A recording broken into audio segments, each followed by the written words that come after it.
Welcome to ABC24 This Week. I'm Richard Ransom. This is where we meet every Sunday at 9 a.m. and 11 p.m. to talk about the real story behind the big stories. Here's what I'll be asking my panel about today. First, another video shows officers using extreme force, this time on an inmate at the Shelby County Jail at 201 Poplar. The inmate's name was Freeman, and his death while in custody has civil rights attorney Ben Crump and many others calling for a federal investigation. And how has Sheriff Floyd Bonner handled the situation? Also tonight at the state capitol in Nashville, why do state lawmakers keep saying, doing, and passing things that seem to draw so much national attention? Well, in Arkansas, a massive new education bill could become law as soon as next week, while some are already saying this could be a launching pad for Governor Sarah Huckabee Sanders' presidential ambitions. She's barely governor, but people are already talking about it. Otis Sanford is ABC24's political analyst, and Susan Adlerthorpe is a political consultant with Thorpe Communications. Have to talk about the video, another video that has Shelby County making national headlines. Although, as we were talking before the show started, this is significantly different than the Tyree Nichols case. We have some still pictures. We're not going to show the video anymore, but we are going to show you some stills from the lengthy, I think it was like a 13-minute video that we got from the Nashville DA's office, and we'll get into that in a minute. But first of all, it starts with this, with the guards presenting a meal, and they had to all the inmates along this row here, and it's a boxed meal they're giving to Freeman. But he comes out kicking. He's already naked, and he wants out of there, Otis. And then you see officers sometimes, as we roll through here, as many as 10 who are trying to subdue him. We see them kicking him. We see them hitting him with pepper spray canisters. He's being pepper sprayed a lot. In fact, so much so that officers, deputies, jailers as well have trouble dealing with it. He runs up an escalator, as you see here, and then on this floor, I'm not sure if it's the 5th floor or not, but it's the 4th floor he was on originally. On this floor is where if he doesn't die, he came very close to dying because he's pretty much lifeless when officers leave him before medical personnel arrives. Just so hard to watch, obviously, but just what's your first take on it initially? Well, the first one is just what you said earlier, Richard. This is not Tyree Nichols. This young man was in jail, and he did come out swinging, it appears. So this is not the same thing. There is some concern, though, about the extreme nature of trying to subdue him. I know he was flailing a little bit. He was on the ground, even kicking. Susan, you said before we started, he was biting some officers and stuff like that. That's probably true, but I think the kicking of him and a lot of the beating of him might have been or could be considered excessive. And the fact that now you have people like Ben Crump and others calling for a federal investigation. You know, Ben Crump has gathered a reputation now for getting national attention to whatever case he has. And that does not help the local authorities at all when we're talking about a federal investigation. And another example of law enforcement brutality, which this appears to be somewhat that, even though it's not strong. Well, we know that the coroner has said a homicide occurred here. Right. That's in the autopsy. The autopsy also showed that he suffered from psychosis. We also know that he was in jail in the first place for about 4 days. He had been locked up on October 1st before this incident on October 5th, locked up for attacking his girlfriend, kidnapping his girlfriend. And so certainly a more serious record there than anything to do with Tyree. But the similarities are Ben Crump's involved again, video involved again, call for a federal investigation again, and Susan, you just wonder, will this have the same kind of pull and grab the headlines as much as Tyree did, because it is so difficult to see?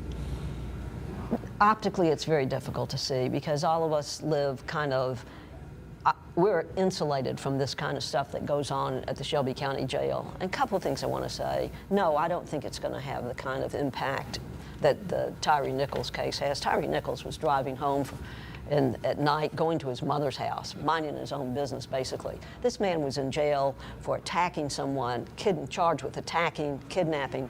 Yep, he was diagnosed apparently with psychosis. And psychosis, I'm not a psychiatrist, but it is a disconnect with reality, hallucinations, and agitation.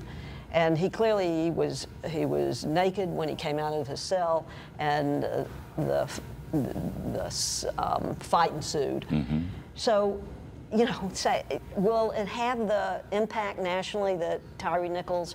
No, but, you know, in a lighter sense, Ben Crump just needs to go ahead and open an office here.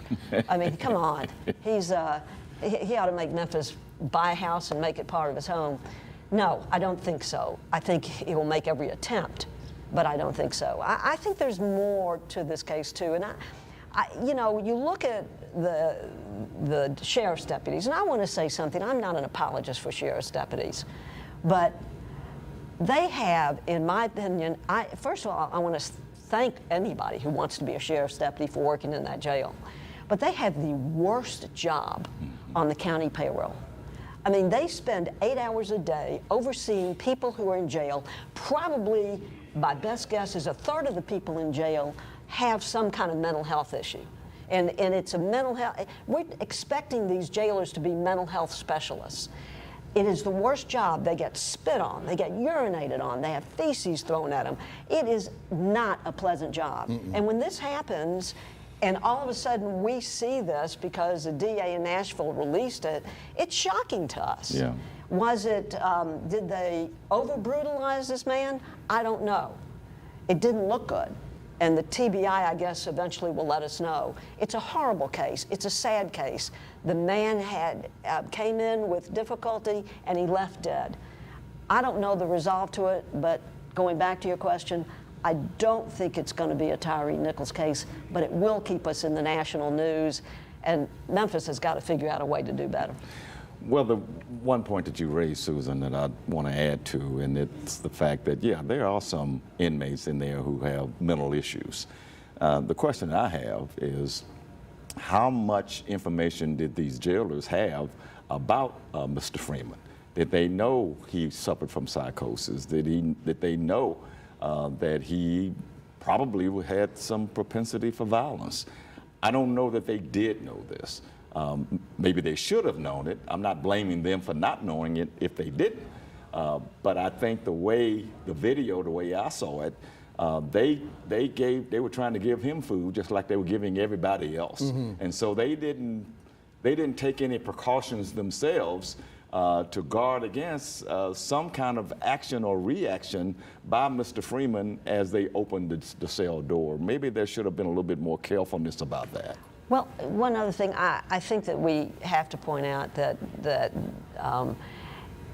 we don't have any provisions in this community to take care of people with mental health issues. And I don't know what we expect from our law enforcement officers, but it's a frightening case, it's a sad case, and I think we ought to also turn to our sheriff and ask him what happened. Why did this happen in October? And we're just finding out about it now. Well, let's get into that. First of all, I agree with what your point about deputy jailers can't be mental counselors, nor can teachers. I mean, we have lots of people who are dealing with mental situations. But first of all, caught everybody's attention that the Nashville DA's office released the video. Why not Shelby County? Well, that's because, and DA Mulroy has said this, he didn't want any part of it. He handed it to the DA in Nashville. His name is Glenn Funk, I believe, and said, please, you prosecute this independently as you see fit. And that's why that DA released the video. Why didn't he do Was that that a good decision by the DA? Why didn't he do that on the Tyree Nichols case? Why is he doing that on the Gershon Freeman case and did not back away from Tyree Nichols? That it's not very clear to me either. Fair question. That is a fair one that I don't have the answer to. Yeah. Also, as far as the sheriff's response, you know, he is constitutionally mandated to run the jail in Shelby County.